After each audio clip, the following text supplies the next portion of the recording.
Liama is a matric learner from Tsiga Secondary, a no-fee paying school in Makanda.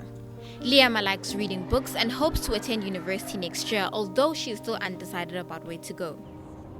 Ethan is a matric learner from St. Andrews, a fee-paying school in Makanda. Ethan likes swimming and hopes to attend UCT to study medicine. The COVID-19 lockdown meant that I had to be at home and I was not studying, not doing anything. I was just at home.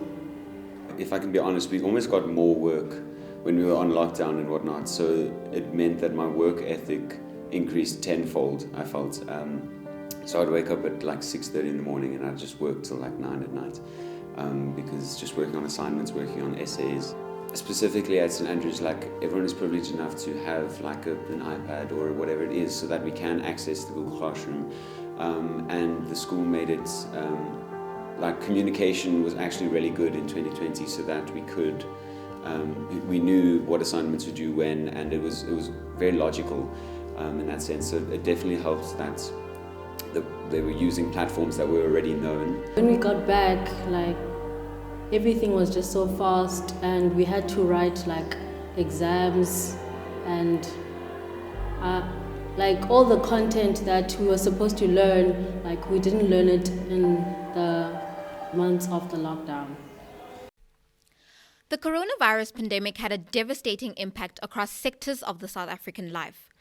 In particular, the outbreak of the virus led to the closure of most schools across the country.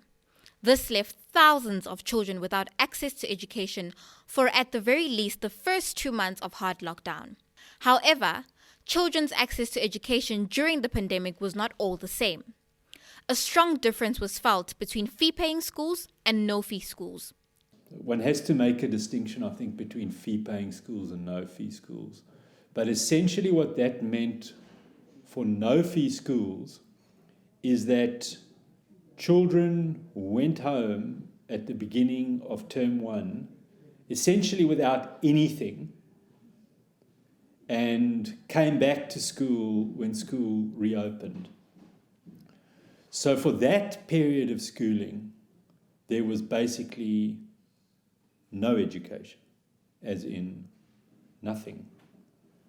In 2020, only 11% of young people in South Africa reported having access to a laptop and the internet.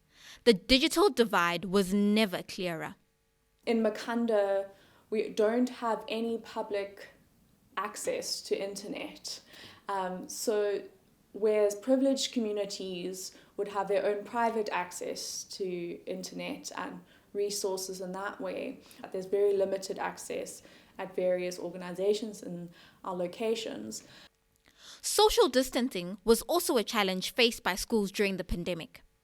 Having to follow the governmental regulation of 1.5 meters between each person, fee-paying schools engaged in hybrid learning, while no-fee schools platooned their attendance. So after the hard lockdown, the regulations for children to be able to come back to school were implemented, but it was a phased approach, and they were very strict about how much space was available to a learner. So if you did not have more than 1.5 meters between each student, then you had to reduce the number of children in your classrooms, and that is what led to staggered learning or platooning, children coming one day on, one day off, or 1 week on, 1 week off. And that really had the biggest impact on the poorest schools, because the poorest schools had the poorest infrastructure. But again, very, very disruptive. So at least some schooling, but not by any means kind of normal schooling. And, that only changed at the beginning of this year, 2022. So we're talking about almost 2 years of either an absence of schooling and then, severely truncated kind of schooling arrangements. As of 2022, the lockdown regulations have been lifted. All learners are back in the classroom, and many schools are putting in the extra work to ensure the readiness of final examinations. Liama attends after-school lessons late in the afternoon to ready herself. She is also part of the 910s mentoring program run by Rhodes University. This means she receives guidance from a Rhodes University student to help her prepare. 9/10 is a matric mentoring program where student volunteers from Rhodes University are paired up with mentees from our local high schools, non-fee paying high schools in Makamu.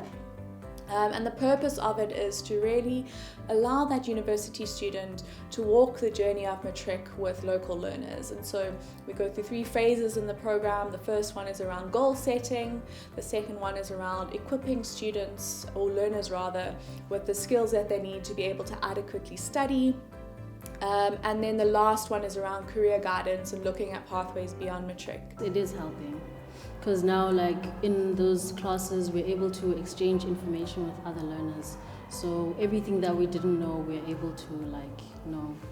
When I study alone, sometimes, like, I need someone to, like, help me. Because I can't study alone, I can't focus by myself. So when someone is with me, then I can focus properly.